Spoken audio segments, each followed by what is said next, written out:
آج بھی اگر مسلم امہ حضرت غوث اعظم کی ان حیات افرین تعلیمات کو اپنا لے جو قرآن اور حدیث کے صحیح فہم پر مبنی ہے تو آج بھی عالم اسلام اپنی تمام محرومیوں سے نجات حاصل کر سکتا ہے۔ جملہ اولیاء کرام بشمول حضرت غوث اعظم کا تذکرہ کرتے ہوئے عموماً ہمارے زیر نظر ان کی کرامات ہوتی ہیں اور ہم ان کرامات سے ہی کسی ولی کے مقام و مرتبے کا اندازہ لگانے کی کوشش کرتے ہیں۔ اس ضمن میں صحیح اور درست اسلوب یہ ہے کہ ہم صرف اولیاء کاملین کی کرامت تک ہی اپنی نظر کو محدود نہ رکھیں بلکہ ان کی حیات کے دیگر پہلو کا بھی مطالعہ کریں کہ ان کا علمی، فکری، معاشرتی، سیاسی اور عوام الناس کی خیر و بلائی کے ضمن میں کیا کردار ہے۔ ان لوگوں کی تعلیمات کے حوالے سے اللہ تعالیٰ نے ارشاد فرمایا یا ایھا الذین آمنوا اتقوا اللہ وکونوا مع الصادقین کہ ہے ایمان والو اللہ سے ڈرو اور سچوں کے ساتھ ہو جاؤ۔ تو اس آیت کریمہ میں صادقین کی معیت سے فقط جسمانی معیت مراد نہیں کیونکہ مکمل طور پر جسمانی معیت ان صادقین کے ساتھ بھی ممکن نہیں جو انسان کی زندگی میں موجود ہیں۔ کام کاج، گھر بار اور دیگر تقاضے مکمل معیت سے رکاوٹ ہیں اور فوت شدگان کی جسمانی معیت تو ناممکن ہے۔ آیت کریمہ میں حسب قدرت جسمانی معیت کے ساتھ ساتھ عقائد و افکار اور اچھے اعمال و کردار میں صادقین کا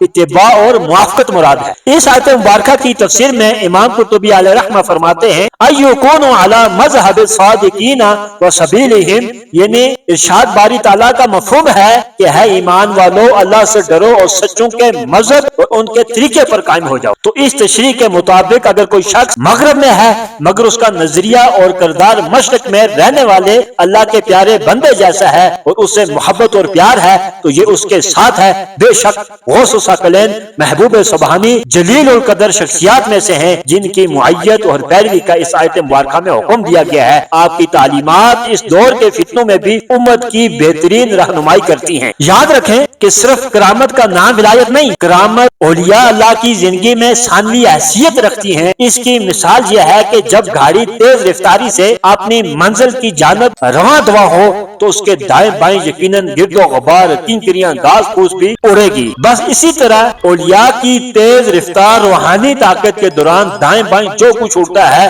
وہ ان کی کرامتیں ہوتی ہیں۔ یہ کرامات ہمارے لیے تو بڑا معنی رکھتی ہیں مگر ان کے ہاں کوئی معنی نہیں رکھتی۔ ولی اللہ ان کی جانب متوجہ ہی نہیں ہوتا۔ حضور غوث پاک نے خود فرمایا اور جمیع اولیاء کا اس پر اتفاق ہے کہ اللہ تعالیٰ اپنے اولیاء صوفیاء کو فرماتا ہے کہ مجھے کرامتوں کی ضرورت نہیں بلکہ کرامت تو تمہارے نفس کی طلب ہے۔ کرامتوں میں نفس مشغول ہوتا ہے، مزہ لیتا ہے، واہ واہ کرتا ہے، اللہ کی طلب تو استقامت ہے۔ اس لیے اولیاء اللہ نے فرمایا الاستقامت فوق الکرامہ، کہ استقامت کا درجہ کرامت سے اونچا ہے۔ اسی طرح اللہ تبارک و تعالیٰ نے ایک اور مقام پر فرمایا کہ بے شک جنہوں نے کہا کہ ہمارا رب اللہ ہے پھر اس پر ثابت قدم رہے ان پر فرشتے اترتے ہیں اور کہتے ہیں کہ اگر تم نہ ڈرو اور نہ غم کرو اور اس جنت پر خوش ہو جاؤ جس کا تم سے وعدہ کیا جاتا ہے۔ اور حدیث مبارکہ میں حضرت سفیان بن عبداللہ ثقفی رضی اللہ تعالیٰ عنہ فرماتے ہیں کہ میں نے رسول اللہ سے عرض کی کہ ہے اللہ کے رسول مجھے اسلام کے بارے میں ایسی پکی بات بتائیں کہ آپ کے بعد کسی سے اس کے بارے میں سوال کرنے کی ضرورت نہ رہے۔ آپ نے فرمایا قل آمنت باللہ فاستقم، کہو کہ میں اللہ تعالیٰ پر ایمان لایا پھر اس پر پکے ہو جاؤ، ڈٹ جاؤ۔ حضرت عمر فاروق نے فرمایا استقامت یہ ہے کہ بندہ امر و نہی یعنی احکامات پر عمل کرنے اور ممنوعات سے بچنے پر قائم رہے اور لومڑی کی طرح ہلا سازیاں کر کے رائے فرار اختیار نہ کرے۔ استقامت کرامت سے بڑھ کر اس لیے ہے کہ کرامت نہ بزرگی کی دلیل و معیار ہے اور نہ ہر بزرگ سے اس کا صادر ہونا ضروری ہے، جبکہ استقامت ولایت و بزرگی کی دلیل اور معیار بھی ہے اور ہر بزرگ کے اندر اس کا پایا جانا ضروری بھی ہے، جس کا مفہوم یہ ہے کہ پوری زندگی احکام شریعہ کی پابندی کرنا اور احکام شریعہ پر عمل کرنے میں ہر طرح کے افراط و تفریط سے دور رہنا، نیز اعمال پر ہمیشگی کے ساتھ اخلاق ظاہرہ باطنہ کی درستگی اور فکر و عقائد کی پختگی بھی ضروری ہے۔ اللہ تعالی ہمیں عمل کی توفیق